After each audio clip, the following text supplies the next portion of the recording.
Franck Ferrand vous invite au cœur de l'histoire sur Europe 1. Théodora, prostituée et impératrice de Byzance. C'est le livre que vient de faire paraître chez Talandier Virginie Giraud. Et vous recevez Virginie Giraud, l'auteur de ce livre, cet après-midi. Bonjour Franck. Bonjour Anissa, bonjour à tous. Virginie Giraud ne craint pas d'affronter les arcanes sulfureux de l'Antiquité. Alors, prostituée et impératrice, entendons-nous bien, on devrait dire prostituée puis impératrice. Elle n'était pas tout à fait les deux en même temps, ai-je besoin de vous le dire. En tout cas, quoique, le destin qu'elle a choisi de nous conter des bas-fonds du cirque byzantin aux ors des palais de Constantinople mérite amplement le qualificatif de fabuleux. Et tout à l'heure, Lorena Martin nous fera visiter la bibliothèque byzantine. Oui, superbe fonds prisé des étudiants byzantinistes à la bibliothèque Sainte-Barbe. Quant à moi, je reviendrai aux origines de certaines traditions nuptiales, notamment celle de la jarretière de la mariée. Ah oui, vous l'aurez compris, cette émission aujourd'hui est un petit peu leste. C'est l'approche du printemps sans doute.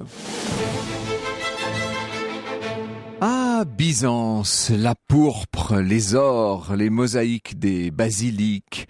Byzance, la mer de Marmara, l'extraordinaire palais des empereurs qu'on appelle les basileus. Là-bas, voilà un lieu qui évidemment fait rêver. Le personnage dont nous allons parler, Théodora, fait rêver plus encore.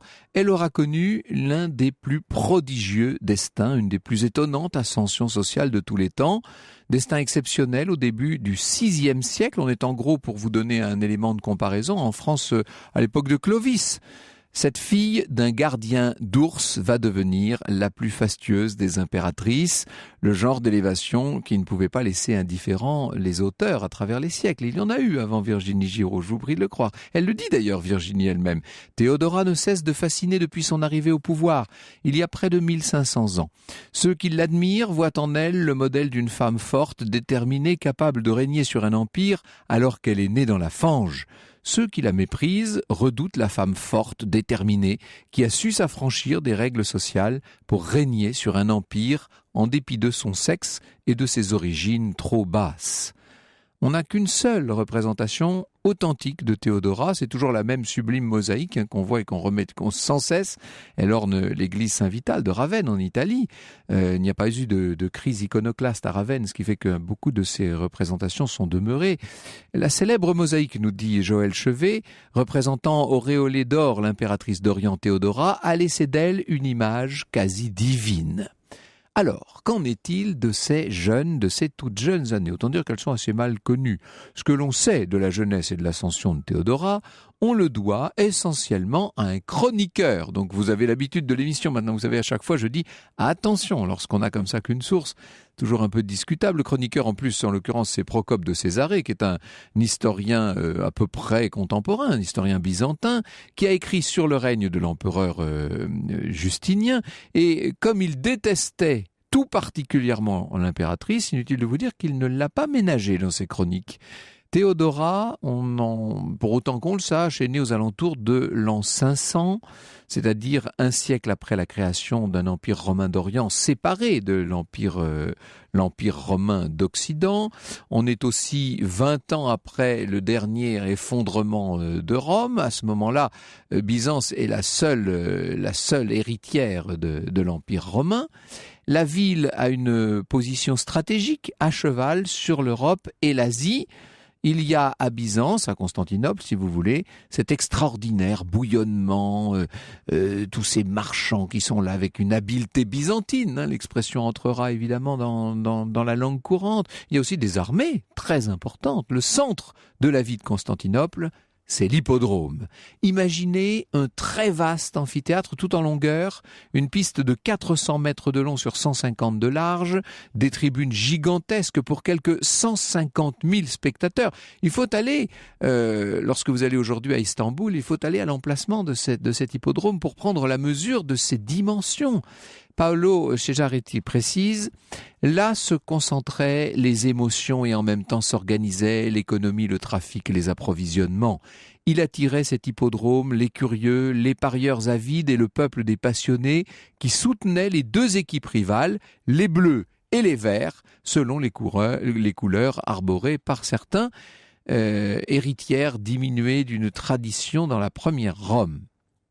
Alors, si je ne craignais les anachronismes, je dirais que les Bleus, plus ou moins, représentent le Parti conservateur. On verra tout à l'heure avec Virginie Giraud ce qu'il faut en penser, puisqu'ils sont aux mains des grands propriétaires fonciers, souvent d'origine latine, qui vont privilégier l'orthodoxie religieuse, alors que les Verts feraient plutôt figure de libéraux et de populistes dirigés par des négociants d'origine diverses, favorables au libre-échange, aux dogmes orientaux qui sont en train de gagner peu à peu la société byzantine, et notamment le dogme monophysite.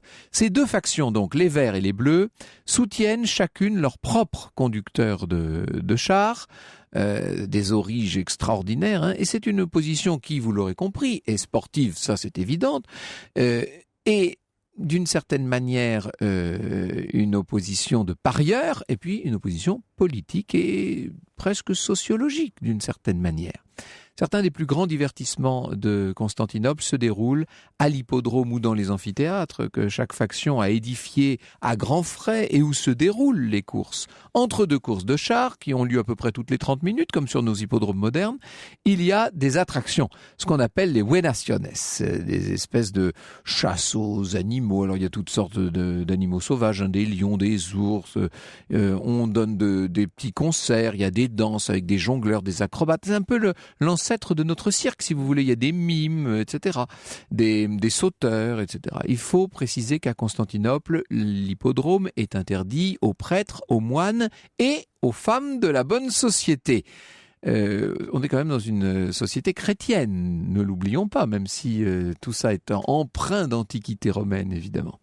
Je vous ai parlé d'ours, il y a un gardien d'ours, on devrait dire d'ours, mais on a pris l'habitude de dire des ours, qu'est-ce que vous voulez que je vous dise ? J'essaie tout de suite d'éviter les messages qui pourraient arriver sur Internet. Bon.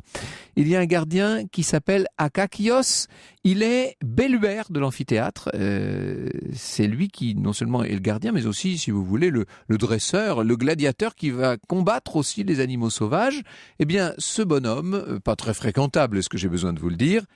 C'est le père de Théodora, figurez-vous. Eh oui, on ne connaît pas le nom de la mère, on sait seulement qu'elle va tôt devenir veuve, puisqu'Akakios, qui est lié au ver, meurt sans doute d'accident ou de maladie vers l'an 503. Il devait avoir une trentaine d'années, il laisse la famille dans une situation très difficile, et la petite Théodora va donc rester avec sa mère et ses deux sœurs, Comito et Anastasie. Entre parenthèses, ce sont des noms grecs et chrétiens, bien entendu. On est toujours dans cet univers chrétien. Même si on pense que la veuve en question n'a pas tout à fait respecté les usages orthodoxes, évidemment. Elle aurait dû se mettre en rupture de la société, un petit peu en congé du monde. Là, ce n'est pas le cas. Elle continue de vivre en plein cœur de la cité. Et le moins qu'on puisse dire est que ses filles vont en faire autant. Franck Ferrand vous conte l'histoire sur Europe 1. Alors nous suivons cet après-midi avec vous, Franck Ferrand, le destin extraordinaire de la future impératrice Théodora dans la Byzance du VIe siècle. Vous nous l'avez raconté juste avant la pause. Sa jeunesse commence difficilement puisqu'elle perd son père très jeune. Sa disparition met la famille de Théodora dans la gêne. Alors comment la petite fille et ses deux sœurs vont-elles s'en sortir ? Difficilement. Il y a cette scène très frappante qui est tirée des anecdotas de Procope de Césarée. Elle se passe dans le fameux hippodrome avec son atmosphère dont je vous ai parlé, cette atmosphère pleine de ferveur. Et elle montre les filles de la pauvre veuve qui supplient le public de donner quelques subsides. Il faut dire que leur beau-père, le nouveau mari de leur mère, si vous voulez, ou son concubin d'ailleurs, qui lui aussi est belluaire, donc lui aussi gardien d'ours, a été viré, si l'on peut dire, par le parti des Verts. Elles viennent demander qu'on leur donne de quoi vivre sous les huées des Verts, applaudis, encouragés par certains des Bleus. Enfin bon, Joël Chevet le note, l'anecdote est intéressante qui la montre dès l'enfance, plongée dans la violence des jeux du cirque, la fureur du public déchaîné et l'exacerbation des débats politiques et religieux.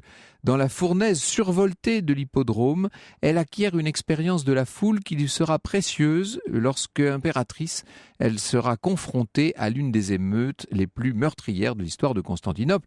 Ça, nous y viendrons tout à l'heure. Alors, que fait-elle, cette jeune fille, dans l'hippodrome avec ses sœurs ? Eh bien, c'est là que les choses se corsent. Elles sont danseuses, si vous voulez.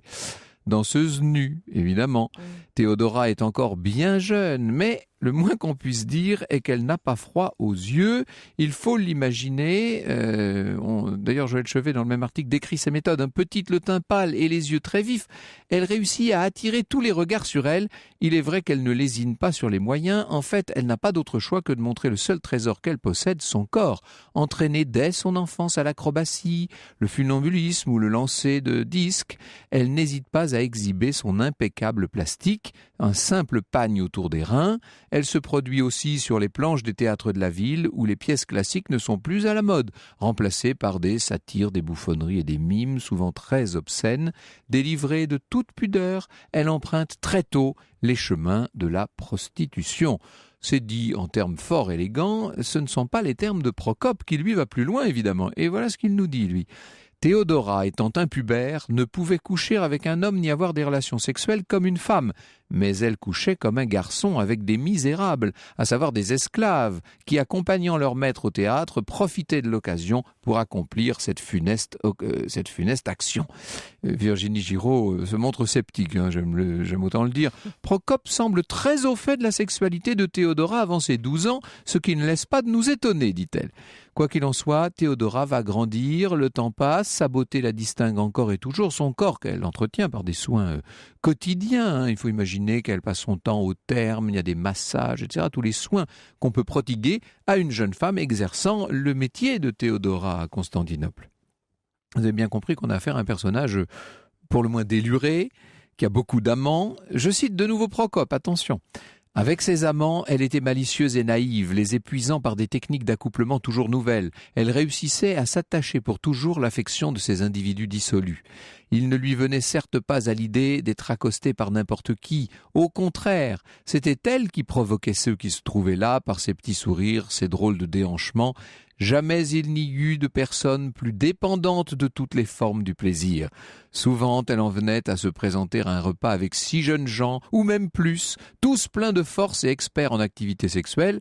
Elle passait toute la nuit à coucher avec ses commensaux, et quand tous étaient épuisés, elle passait à leurs serviteurs, qui pouvaient être une trentaine. Oula, bon, en effet. C'est cousu de fil blanc, oui. Cette histoire. On voit bien qu'il s'en donne à cœur joie, Procope. C'est-à-dire que on imagine le rire gras derrière la provocation. L'idée de salir ainsi l'impératrice l'amuse infiniment. Il ne recule devant aucune exagération. Il serait simpliste et impropre d'assimiler l'expérience de la jeune Théodora à ce que l'on nomme prostitution, nous dit par ailleurs Paolo Cesaretti. Certes, c'est surtout elle qui choisit, qui demande, qui exige. La jeune étoile du mime s'attachait pour toujours l'affection d'inévitables et influents protecteurs, certainement pas en percevant de l'argent conformément à des tarifs, mais en obtenant des dons. Bon, alors là, on entre dans le registre des courtisanes, c'est un peu différent. Elle a très tôt compris, Théodora, que si elle voulait sortir de la rue, il lui fallait infiltrer un certain nombre de milieux élégants. Sa situation est pour le moins ambiguë. D'un côté, elle est totalement méprisée à l'extérieur, on n'ose même pas la regarder. Et dès qu'elle arrive en privé, dans les grandes soirées de l'époque, eh bien là, d'un seul coup, tous ces messieurs n'ont Dieu que pour elle. C'est à qui l'aura pour maîtresse, à coups de dons de plus en plus extraordinaires. Et dans la masse de ses admirateurs, il y en a un qui sort du lot. C'est un riche Syrien qui s'appelle Ekebolos. C'est un haut fonctionnaire de l'Empire, chargé de gérer le gouvernement de la Pentapole, donc de la Libye supérieure. On ne sait pas comment elle s'est attachée à lui, on peut l'imaginer. Théodora, en tout cas, va le suivre dans son voyage. On est là en 518, voyage qui va durer 3 ans. Pas la relation avec Ekebolos. Procope raconte qu'elle offensa cet homme et fut chassée de sa maison. Elle tomba alors dans la détresse et pour gagner ce qui était nécessaire à la vie, elle fit de la prostitution de son corps son occupation habituelle. Et allons-y, et ça recommence. La vérité, c'est qu'elle va vivre d'expédients comme elle peut, à travers des villes extraordinaires de tout ce pourtour méditerranéen antique. Elle vit alors sûrement des moments difficiles, mais j'allais dire rassurez-vous, après tout, ça ne vous rassurera peut-être pas, mais une chose est sûre, sa vie est sur le point de basculer et ce que nous allons vivre maintenant va nous changer singulièrement de décor. Franck Ferrand vous conte l'histoire sur Europe 1. Nous sommes au cœur de l'histoire de Théodora, nous sommes au VIe siècle, nous découvrons cette femme qui a été courtisane, qui a rencontré Ekebolos, qui part en voyage avec lui et qui revient différente, Franck. Oui, et elle doit rentrer de Libye par ses propres moyens, puisqu'elle s'est séparée, elle est seule maintenant. Elle va passer par Alexandrie. Vous imaginez ce qu'a pu être Alexandrie à l'époque, et puis Antioche, la cité de tous les rêves. Et là, c'est un peu la lessiveuse, si vous voulez, ou pour employer l'expression de Madame de Sévigné, la savonnette à vilain. C'est comme si elle ressortait transformée de ces villes. Elle va apprendre à lire, elle se cultive, elle se raffine. Et il faut vous dire que pendant son voyage, elle a rencontré une certaine Macédonia, une danseuse qui est devenue voyante, qui a beaucoup de relations, etc. Et elles vont transformer le personnage, si je puis dire, à toutes les deux. Parmi les relations de Macédonia dans la bonne société byzantine, il y a un membre de la famille impériale, figurez-vous. Il y a le fameux Justinien. Il semble bien que ce soit la voyante qui les ait mises en contact. Une chose est sûre, une fois rentrée à Constantinople, Théodora n'est plus la même et elle va fréquenter ce haut personnage. Alors qui est-il, ce Justinien ? C'est le neveu de l'empereur Justin Ier. Au départ, il est loin d'être d'origine patricienne lui-même. C'est une sorte de rustre originaire d'Illyrie qui ne savait pas lire quand il est arrivé à la cour. Il s'était lentement élevé des derniers rangs de l'armée jusqu'au pouvoir suprême, nous dit Antonin Desbidours. Il était marié à Lupicina, qui était sans enfant, et il va faire venir son neveu Uproda, qui est un fils de paysan comme lui. Et comme ce fils de paysan est le protégé de Justin, eh bien on va l'appeler le petit Justin, Justinien. On va lui donner une éducation, on l'élève comme un héritier d'empereur, et en 521, alors qu'il a une quarantaine d'années, eh bien, il est toujours célibataire, le petit Justin. Il a quand même 17 ans de plus que Théodora, et le moins qu'on puisse dire est qu'il n'a pas un grand physique. Taille moyenne, assez corpulent, visage rond, sans grâce, avec une petite moustache.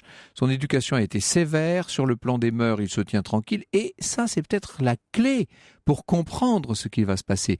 Justinien est quelqu'un qui ne pense pas à mal, qui n'a jamais fréquenté les femmes de mauvaise vie, vous pensez bien, et le voilà qui d'un seul coup se retrouve face à ce phénomène. Vous imaginez, elle a été fabriquée pour séduire, elle, cette Théodora. Elle a tout.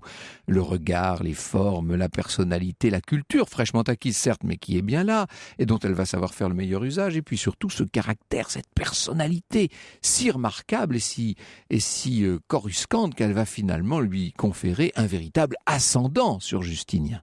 Justinien, ambitieux, froid et dissimulé, nous dit Joël Chevet, a découvert en Théodora une partenaire à sa mesure, sans illusions et sans scrupules. Souvent indécis et irrésolu, il a également trouvé chez elle une énergie, une volonté indispensable à la future souveraine d'un empire menacé à l'intérieur par l'anarchie sociale et à l'extérieur par les incursions étrangères. Oui, vous avez remarqué la date quand même là.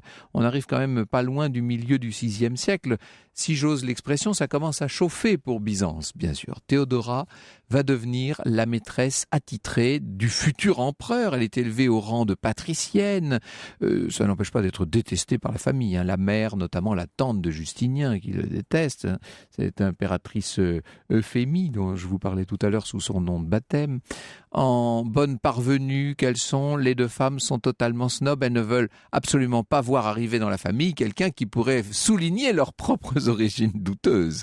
En 523, à la mort de l'impératrice, Justinien prend son courage à deux mains et il décide. Ça a été pour lui le grand moment de sa vie. Mais il faut vous dire qu'il était poussé, il était quasiment sous influence. Il décide d'épouser Théodora. Pour en faire sa femme, il demande à l'empereur, à son oncle Justin Ier, de changer la loi qui interdisait à un sénateur d'épouser une danseuse. Or, Justinien est sénateur. Le mariage va pouvoir avoir lieu moyennant ce petit changement dans la législation. Mariage absolument fastueux. Théodora a maintenant 25 ans et elle est prête à devenir impératrice. Ça ne saurait tarder maintenant. L'autorité de Justinien, nous dit Virginie Giraud, le successeur officiel de Justin, l'autorité de Justinien était assez forte pour que personne n'osât contester ouvertement ses choix matrimoniaux. Théodora, quant à elle, avait su gagner, au moins en apparence, le respect des élites civiles et cléricales. Son intelligence, sa souplesse intellectuelle et son sens de l'adaptation lui avaient permis de répondre aux attentes de son nouveau milieu. Quant au peuple, pourquoi aurait-il fait montre d'un quelconque mépris ? Ne venait-elle pas, après tout, de leur monde ? Bonjour Virginie Giraud. Bonjour. Merci d'être avec nous. C'est vrai que cette impératrice va connaître alors vraiment des moments très difficiles. Elle va tenir, si j'ose dire, l'Empire à bout de bras. On va y venir dans un instant. Avant cela, un mot des sources peut-être. Nous avons, je me suis complu, je le reconnais, dans la prose de Procope de Césarée, qui en fait des tonnes sur l'impératrice Théodora.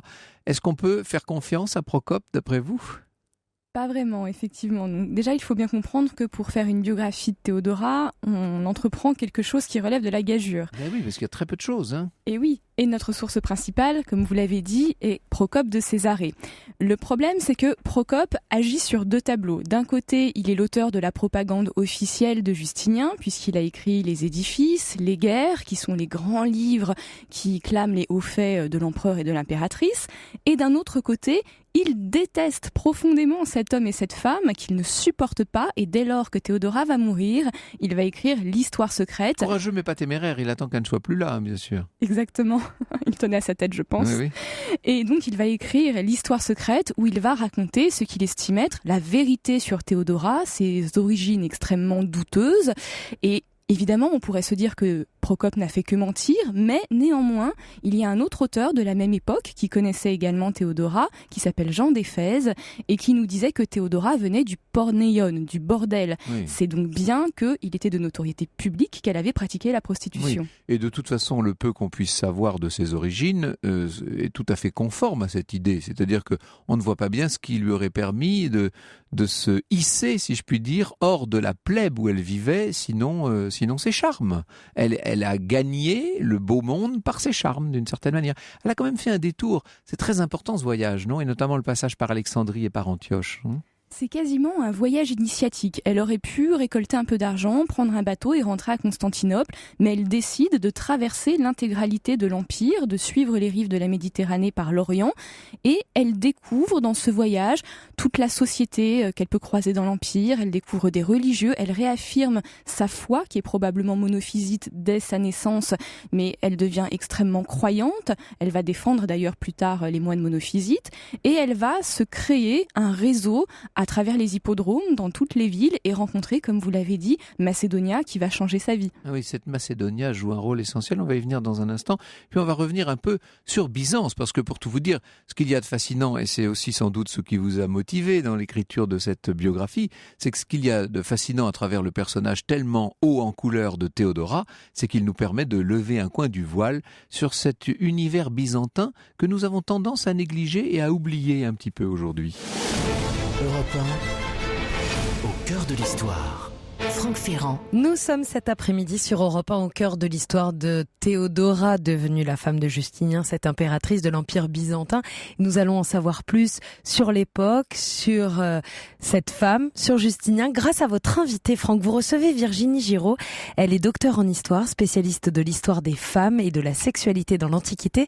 Et elle est l'auteure de Théodora, prostituée et impératrice de Byzance, paru chez Talandier il y a quelques jours. Et c'est amusant d'avoir en arrière-fond, si je puis dire, ces accents du péplum de Bénure, parce que une grande partie de l'action, enfin toute la deuxième partie du film se passe à l'hippodrome, et l'hippodrome c'est le cœur de cette société byzantine où l'on peut voir décliner sur les gradins, si je puis dire, Virginie Giraud, toutes les strates de cette société, avec la loge impériale, avec le petit peuple tout à fait là-haut, avec les bourgeois byzantins aussi qui jouent un rôle important. Il n'y a pas de prêtres quand même. Or, les prêtres jouent un rôle essentiel dans la civilisation byzantine. Il est vrai que l'hippodrome est un petit condensé du monde byzantin. Les prêtres ne participent pas aux jeux parce que les chrétiens, depuis les origines, ont toujours vu les jeux comme quelque chose de particulièrement néfaste, où il y a beaucoup trop de promiscuité, on est en relation avec des choses un peu trop éloignées du divin. Mais c'est quelque chose de très important et le peuple se presse au jeu. C'est un moment de distraction et c'est aussi un moment de communication avec l'empereur. Comme vous l'avez dit, il y a cette loge impériale qui, pour le coup, à Byzance, est totalement séparée du reste des gradins puisqu'elle communique directement avec le palais par une coursive. Oui, donc c'est une sorte d'annexe du palais d'une certaine manière. C'est l'ouverture du palais sur la cité, une population très nombreuse, extrêmement efficace, très riche. Il faut dire que cette capitale d'un riche empire est fastueuse, tout simplement, beaucoup de marbre. On est dans une Rome, il ne faut pas l'oublier. Depuis 476 et la chute de l'Empire romain d'Occident, la première Rome n'étant plus, si je puis dire, c'est la deuxième qui a pris le relais. On est dans l'évolution de l'Empire romain, une évolution chrétienne aussi, car ce qui nous paraît toujours un peu étonnant dans cette antiquité tardive et très tardive qu'est l'Empire byzantin, c'est que c'est un empire chrétien, bien sûr. Oui, effectivement, comme vous l'avez dit, Constantinople est la nouvelle Rome. Mais ce qui change avec la Rome païenne que nous connaissons tous, c'est que c'est une nouvelle Rome qui est chrétienne. Ici, donc, l'empereur est une incarnation du choix de Dieu sur terre et il a pour but de communiquer la foi au sein de l'Empire et de combattre les hérésies qui sont très nombreuses à cette époque. Et nous avons en plus... Ça veut dire que le christianisme est en train de s'installer progressivement de siècle en siècle et que donc le dogme n'a pas été intégralement fixé encore. On peut dire que c'est une jeune religion assez turbulente en effet. Et deux dogmes s'affrontent, les diophysites et les monophysites. En fait, l'un se demande si la nature du Christ est humaine et divine, et les autres, les monophysites, se demandent si la nature divine du Christ a absorbé sa nature humaine. En réalité, ils pensent à peu près à la même chose, mais ils se disputent sur des mots. Ce sont les fameuses querelles byzantines, en fait. Exactement. C'est ça. Et ils se disputent surtout pour le pouvoir, puisque l'orthodoxie à l'époque, donc le dogme qu'il faut suivre, est diophysite, mais les monophysites se refusent à croire à cette croyance qui est celle de Rome. Alors il faut dire que Théodora, elle, est monophysite, vous nous l'avez dit. Ça joue un rôle essentiel, ça. Ça ne doit pas faciliter son intégration à la cour impériale. Comment est-ce qu'elle est entrée au palais, si je puis dire? Justinien l'avait prise pour maîtresse. Comment a-t-il osé la présenter à son oncle? Ça a dû être extraordinaire, cette histoire. Alors nous n'avons pas de source vraiment fixe sur la façon dont les présentations ont eu lieu, mais on peut imaginer qu'elle intègre d'abord les soirées privées de l'empereur, et puis que petit à petit, elle est présentée à la famille impériale comme étant quelqu'un proche de l'entourage de Justinien, et pour le coup, elle n'apparaît plus comme une courtisane vêtue de manière légère et se déhanchant de manière un peu bouffonne dans les couloirs. Il arrive souvent que les anciennes courtisanes fassent du zèle et deviennent des femmes d'une rigueur quasi austère. Ça n'est pas le cas de Théodora pour autant, en tout cas pas dans les premiers temps. Dans les premiers temps, elle reste toujours très accorte et très spectaculaire. Alors il lui faut le temps de séduire Justinien et de se l'attacher évidemment, mais dès lors qu'elle devient impératrice, et même Procope le dit, il ne peut plus rien dire sur son comportement. Elle est exemplaire, elle ressemble à une idole. Oui. Et elle avait évidemment ce complexe social qui s'attachait à ses pas. Vous le racontez d'ailleurs, vous dites Théodora prenait un ineffable plaisir à dominer autrui, surtout des hommes issus de l'aristocratie. Un jour, un patricien vient lui demander une audience. L'impératrice le reçut, assise, impassible sur son trône, entourée d'eunuques à son service. Le requérant se plaignit amèrement qu'il avait des dettes parce qu'il avait prêté de l'argent à des hommes de la plus basse extraction, plus basse extraction que lui en l'occurrence. Ces derniers refusaient de le rembourser, le mettant dans une situation délicate vis-à-vis de ses propres créanciers. Le vieil aristocrate fit part de sa honte. Il était inadmissible pour un homme de sa condition de vivre à crédit. Il finit son laïus en suppliant Théodora de contraindre ses débiteurs à le rembourser. L'impératrice écouta la plainte, puis lui répondit en chantonnant « Ô patricien, tu as une grosse bosse !» Et les eunuques reprirent en chœur les mots de leur maîtresse, comme dans les chants liturgiques. Tourné en dérision, humilié, le patricien quitta la salle d'audience. Elle se vengeait d'une certaine manière de ce que la vie lui avait fait subir? Il y a quelque chose de l'ordre de la vengeance chez Théodora, effectivement.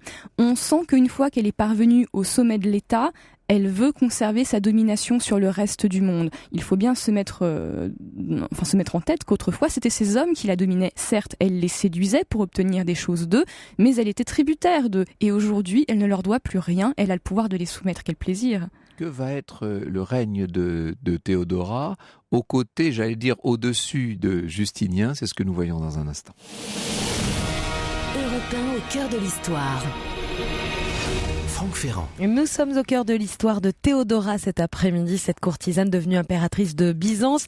Nous allons plus loin, nous apprenons à la découvrir avec votre invitée Virginie Giraud. Elle est docteure en histoire, spécialiste de l'histoire des femmes et de la sexualité dans l'Antiquité. Et elle est aussi et surtout l'auteure de Théodora, prostituée et impératrice de Byzance, paru chez Talandier. Elle est monophysite, vous nous l'avez dit, mais son mari, l'empereur, et lui évidemment, il ne peut pas faire autrement, il est diophysite, lui, il n'a pas le choix. Exactement, il vaut mieux qu'il soit du côté de Rome pour oui. avoir moins de problèmes. C'est mieux de s'entendre avec le pape. En tant qu'empereur, c'est mieux, oui. Et donc, comment ça se passe au sein du couple ? Chacun assume sa croyance et son... Eh bien, je crois qu'en réalité, ils sont très contents d'avoir chacun un bord religieux différent parce que, comme ça, chaque part de la population, puisqu'en Orient, il y a beaucoup plus de monophysites que de diophysites, chaque empereur, elle se sent représentée, en fait, voilà, c'est ça ? C'est ça. Mmh. L'impératrice, il faut que vous nous la décriviez, vous le faites admirablement dans ce livre, vous la montrez brillante, pleine d'humour, d'une grande assurance, parfaitement digne de la très haute fonction qu'elle exerce, c'est-à-dire que cette femme sortie de rien, qui a vécu toutes les vicissitudes sur lesquelles je me suis un peu appesanti tout à l'heure, va devenir une sorte de modèle non seulement de vertu mais de conduite. C'est assez étonnant, hein. C'est un modèle d'une certaine manière, cette Théodora. Pour les Byzantines de son époque, oui. Pas pour les aristocrates qui la détestent en secret, ça c'est certain, mais c'est un modèle d'ascension sociale très certainement pour le peuple qui l'adore. C'est une femme, comme vous l'avez dit, qui est extrêmement belle, qui a un caractère très déterminé, et dès lors qu'elle est devenue impératrice, elle ne paraît en public qu'avec les atours impériaux. Donc elle a un côté très hiératique, très respectable, et comme elle sait qu'elle peut être critiquable sur ses origines, elle va faire très attention à son comportement une fois au pouvoir. On ne la sent pas timide, embarrassée du tout. C'est-à-dire que dans sa position, on pourrait imaginer beaucoup de femmes dans une situation très... Elle pourrait hésiter, trembler en public. Là, pas du tout. On dirait qu'elle a fait ça toute sa vie. C'est assez étonnant. Elle n'a jamais été timide, effectivement. Oui, voilà, et puis l'habitude de l'hippodrome, de la scène, lui confère une certaine aisance en public. Donc finalement, être impératrice est un rôle parmi d'autres. C'est un rôle qui l'amuse d'une certaine manière. Alors qu'il l'amuse, mais qui ne va pas être de tourpeau, parce qu'il faut que vous nous parliez un peu du contexte de son règne. C'est une période difficile, évidemment, pour le Basileus, pour l'empereur de Byzance. Hein. Effectivement, quelques années après l'arrivée au pouvoir de Théodora, il va y avoir à Byzance une énorme révolte comme il n'y en a pas eu depuis très très longtemps. Le peuple qui se regroupe à l'hippodrome cherche à se plaindre de divers petits problèmes, trop d'impôts notamment, ce sont des choses qui reviennent régulièrement dans l'histoire. L'empereur ne veut pas céder parce qu'il a quand même un programme de restauration de l'empire, il veut faire des conquêtes, il veut bâtir beaucoup de bâtiments, donc il a besoin d'avoir de l'argent dans les caisses et d'avoir des fonctionnaires qui sont intransigeants à ce sujet. Donc le peuple se plaint, mais Justinien ne cède pas, à tel point que le peuple va se révolter et va mettre la ville à feu et à sang. Et alors ça, c'est pour les problèmes intérieurs qui... ça fait quasiment une révolution, on peut dire. Elle va devoir affronter une révolution. D'ailleurs, ça va très loin quand même. Racontez-nous un peu, alors moins que vous ne vouliez pas déflorer, mais ça fait partie de l'histoire quand même. Hein. Non, effectivement, la révolution va très loin. La ville est quasiment entièrement brûlée et Justinien et Théodora sont assiégés au sein du palais. De leur propre palais. Hein. Donc là, Justinien imagine quand même de partir. La mer est toute proche, des bateaux l'attendent, mais pour Théodora, qui a vécu une histoire si difficile, elle n'a même pas une trentaine d'années à ce moment-là. Ouais. Il n'est pas question de partir. Elle mourra impératrice dans le palais s'il le faut, mais ne fuira pas. Elle ne veut pas redescendre, elle, en fait. Hein, jamais. Ouais. Et effectivement, elle va donner une leçon de morale à Justinien et aux généraux qui sont là en leur disant que l'Empire est un beau linceul et qu'il faut se battre. L'Empire dont on parle, il peut faire penser par bien des aspects à l'Empire ottoman par la suite, qui prendra la suite 800 ans plus tard. C'est quasiment tout le pourtour du bassin méditerranéen. C'est la Méditerranée, l'Empire byzantin. C'est considérable, bien sûr. Oui, quasiment. Surtout que Justinien va refaire la conquête de l'Italie. Quelle est l'influence de l'impératrice sur son mari ? Est-ce que c'est le règne de Justinien qui a joué un rôle très important, notamment sur un plan juridique, puisqu'il y a le fameux code. Est-ce que tout ça, c'est l'œuvre de Justinien lui-même, ou est-ce qu'à travers Justinien, c'est l'œuvre de Théodora qu'on découvre ? Je pense que c'est une œuvre commune. Alors évidemment, Justinien est un grand législateur, il a de grandes ambitions pour l'Empire, il veut laisser son nom dans l'histoire, mais justement, il n'a pas choisi une compagne au hasard. Il a choisi une femme forte qui l'accompagnerait dans ses dessins, et elle a réellement des avis sur un certain nombre de sujets, notamment la condition féminine, et elle participe à changer l'histoire de Constantinople et à révolutionner les lois. Tout à l'heure, pendant l'interruption, Anissa, vous parliez de ses enfants. Est-ce qu'elle a eu une descendance ? Il faut que vous nous expliquiez cela. Théodora a manifestement eu une fille, peut-être la fille d'Ékébolos, peut-être la fille d'un autre de ses amants, on ne sait pas trop, on ne sait même pas le nom de cet enfant. Elle a peut-être eu un fils aussi, mais là ce n'est pas très sûr, on ne le sait que parce que nous raconte Procope de Césarée. Et pourtant, en tant que courtisane, à l'époque, elle a dû avoir beaucoup d'enfants, probablement. Enfin, elle a dû plus exactement être souvent enceinte, mais... Alors les femmes à cette époque utilisaient des moyens de contraception et des avortifs. Évidemment, les chrétiens ne voulaient pas entendre parler de tout cela, mais elles ne pouvaient pas se permettre d'avoir des enfants en tant que courtisane. Son corps était son outil de travail. Oui, bien sûr. Donc, est-ce qu'elle a des héritiers ou des héritières en dehors d'enfants ? Est-ce qu'il y a des gens qui ont assumé l'héritage de Théodora ? Eh bien, je pense que celle qui a le mieux assumé l'héritage de Théodora, et encore sans en faire une publicité gigantesque, c'est sa nièce Sophie, la fille de Comito, donc la sœur aînée de Théodora, qui est devenue impératrice après Théodora avec Justin II. Oui. Et qui a un peu marché dans les pas de sa tante, oui. Complètement, si ce n'est qu'elle n'avait pas ce complexe d'infériorité de venir des bas-fonds, puisqu'elle est née dans l'aristocratie. Entre nous, petite question, je me suis souvent posé cette question d'ailleurs. Pourquoi Théodora, qui avait un tel souci de son image et qui avait tellement lutté, qui avait vécu des choses terribles pour sortir de là où elle sortait, pourquoi n'a-t-elle pas fait elle-même sa propre publicité, si je puis dire ? Pourquoi a-t-elle laissé un Procope de Césarée salir son image ? Elle aurait pu faire écrire sa propre histoire. Peut-être que cette histoire a existé, mais qu'elle n'est pas parvenue jusqu'à nous. Voilà, c'est ça. On peut imaginer qu'elle a d'une certaine manière établi la légende et que cette légende a disparu, tout simplement. Comment meurt-elle, Théodora elle-même ? Manifestement, elle serait morte d'un cancer ou d'une maladie dégénérative. On n'a pas une idée très précise de ce qui l'a tuée. Une source nous parle effectivement d'un cancer à un peu plus de 50 ans. Et donc, elle meurt sans doute avec une grande dignité, puisqu'une femme de sa trempe ne se laisse pas aller, évidemment, et elle a le droit à des funérailles absolument magnifiques. On l'enterre donc dans un mausolée à Sainte-Sophie, et Justinien ne se remariera jamais, parce qu'il est éperdument amoureux d'elle, et jamais il ne trouvera une femme qui pourra la remplacer.